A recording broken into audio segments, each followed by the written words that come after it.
Hello people of Facebook, YouTube and whatever, and welcome to this episode of 100 Tardis Reviews, the show where I review everything and anything Doctor Who or Doctor Who related. I'm your host Martin Duxfield, and today we're going to do something a little bit different for 100 Tardis Reviews. This isn't going to be a review episode, this is going to be a tag episode. The tag is called the Doctor Who tag. I'll be answering 10 questions relating to Doctor Who and my history of Doctor Who. And the questions are going to be on my laptop right here, and I'm going to be answering them as we go along. So sit back, relax, and enjoy the tag video. New series, classic series, or both? For me, it is both. Why? Because if it wasn't for the classic series, I wouldn't have gotten into the new series, and if it wasn't for the new series, I wouldn't have got into the classics. Favorite Doctor? I actually have two favorite Doctors. It is the Tom Baker Doctor and the Matt Smith Doctor. The Tom Baker Doctor has a quality to him with his teeth, his hat, his long ass scarf, the way he announces everything with that tone of voice, making everything like a parade, like a show. And Matt Smith, same with him, his hand gestures make the theme feel more ecstatic. The way he uses the hand gestures with his sonic screwdriver makes everything seem alive and whatnot. Favorite companion? Well, I actually have two favorite companions. One is Sarah Jane Smith and two is Rose Tyler. Sarah Jane, why? Because Sarah Jane had just entered the show where women's voices are being heard with the election of Margaret Thatcher just being as the first female Prime Minister in British history. Women's voices were being heard, and Sarah Jane's was that voice on Doctor Who saying that women are independent, they're strong, they won't take authority to men to just like make cups of coffee. And Rose, why she's my favourite character, is she was the first companion that had been on the show, or been on the series, since Doctor Who debuted, since the TV movie with Paul McGann's Doctor in 1996. Being this character who just turned 19 and joined as Doctor, who had just recently gone through the Time War.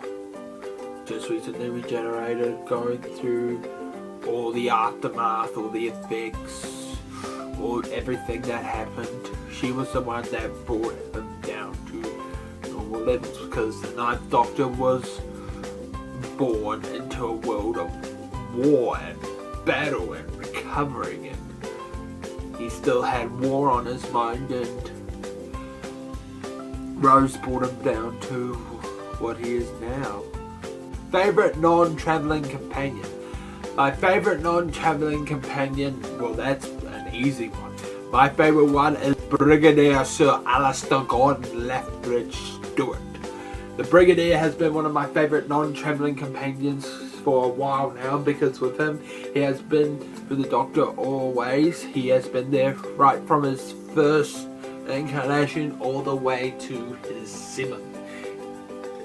Working as the leader of UNIT, the Unified Nations Intelligence Task Force, or as the new series has put it now, the United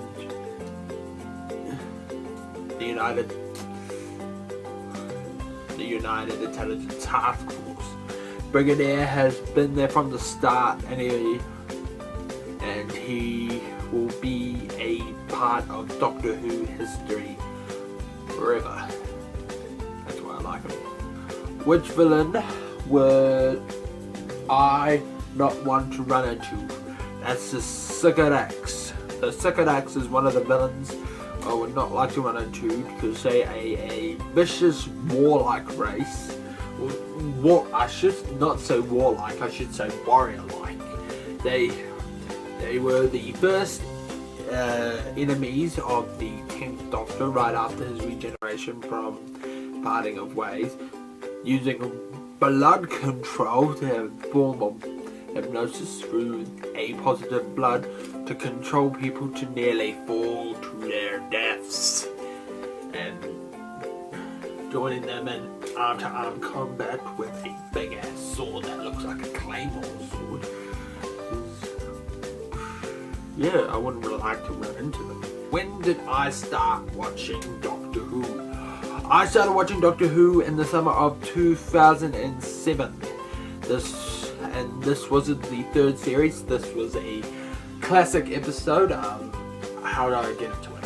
My grandfather, he was big into the car boot sales, and he liked getting those DVDs that you get at magazine subscriptions that came into the plastic DVD slips, and he liked to send them over to my mum to see if she liked them or not.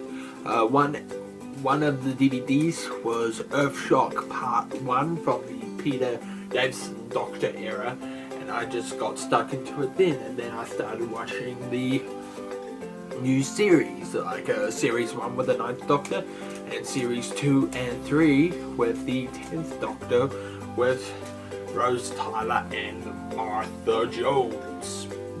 And that's how I got started in. My top 3 episodes of Doctor Who. The first one is going to be definitely Blink from the 3rd season of Doctor Who. My second one is definitely the 50th anniversary special, The Day of the Doctor, because that episode had changed Doctor Who history forever and has been one of my favorite episodes to date.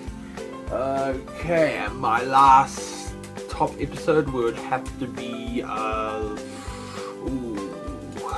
Robot Episode 1 of the 4th Doctor, because that episode had just followed him from John Pertwee to Tom Baker's regeneration, and it has shown what regeneration has done to the Doctor. It made him lose part of his memory, go a little bit, but that's what regeneration does. It's just post-regenerative disorder.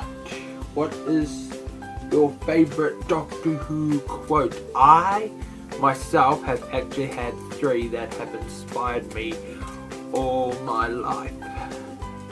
The first one is from the 1st Doctor, and here it is. One day I shall come back. Yes, I shall come back. Until then, there must be no regrets, no tears, no anxieties. Just go forward in all your beliefs and prove to me that I am not mistaken in mine. Right, my second favourite quote is from the 7th Doctor, and here that is. Every great decision creates ripples, like a huge boulder dropped in a lake. The ripples merge, rebound off the banks in unforeseeable ways.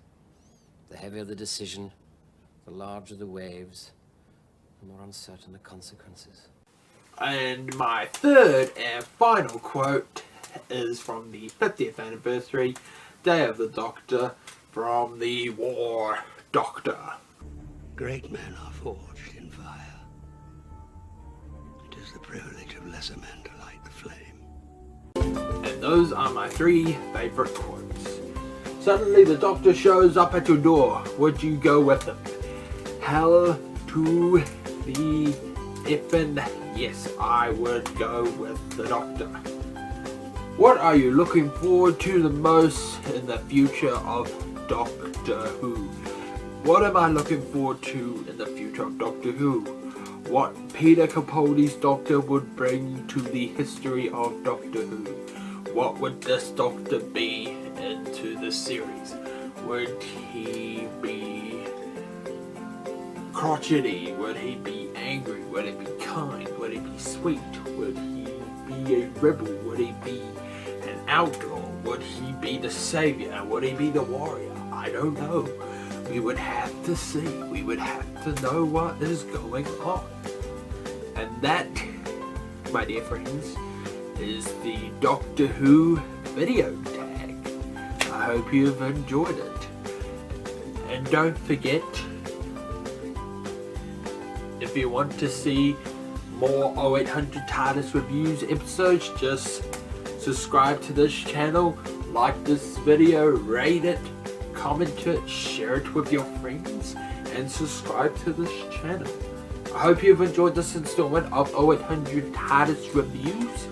Don't forget to tune back here next time for another installment. Don't forget to check out the 0800 TARDIS Facebook page, website, YouTube channel, and a whole lot more. And don't forget to check out the 0800 TARDIS website, where I have my own section for 0800 TARDIS reviews. I hope you will enjoy it. And don't forget to put in the comments below on what you want me to review next. It can be an episode, it can be anything. So, this has been Mark Duxfield for 0800 TARDIS reviews. Drive safe, stay safe, and I'll see you back here next time for another episode. Bye bye!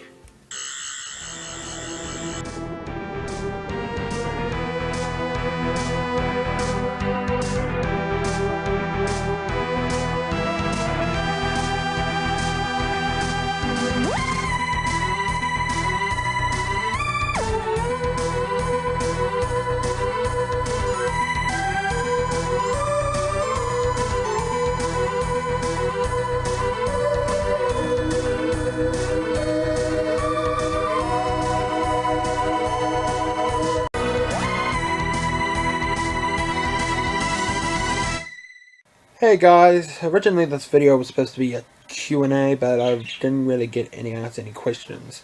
So I made this video as a backup just in case I couldn't do a Q&A, so I just made a tag video. I know it's completely different to what I've done on 0800 TARDIS reviews, but for the next one it will be a review episode, so stay tuned for that.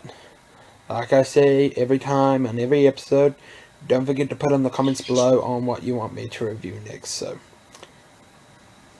hope you enjoy your day, guys, and I'll see you next time for another episode. Bye.